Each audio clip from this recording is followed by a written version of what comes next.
एक क्वेश्चन आपके सामने दिया गया है, लिखा हुआ है a cube minus b cube is equal to 602, a minus b is equal to 2।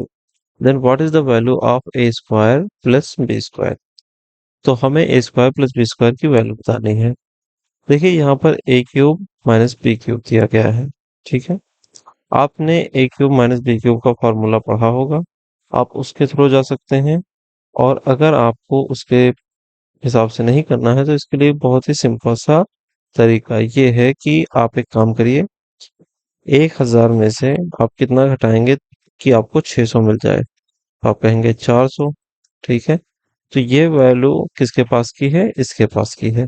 तो हो ना हो ये वैल्यू जो है ए की होनी चाहिए, ये वैल्यू जो है बी के पास की होनी चाहिए।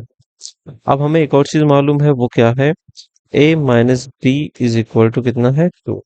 तो ए का मतलब ये है कि ये बी से 2 हमेशा ज्यादा रहेगा।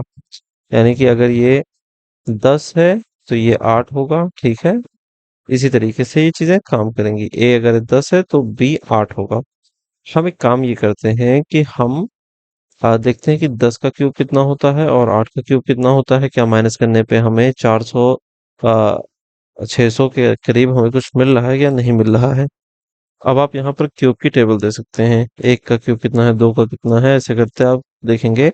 10 का क्यूब 1000 होता है और 8 का क्यूब कितना होता है, 512।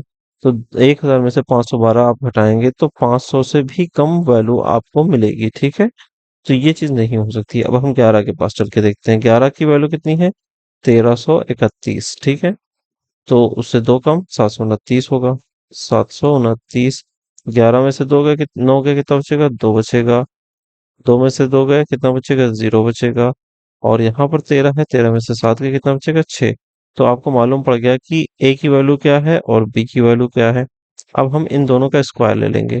तो ए का स्क्वायर यानी कि 11 का स्क्वायर यानी कि 121, और बी का स्क्वायर यानी 9 का स्क्वायर यानी कि 81। ठीक है, तो यहाँ पर आपको दो, और ये देखिए दो, 202 मिल रहा है। ऑप्शन नंबर सी जो है आपका, यही करेक्ट आंसर होगा।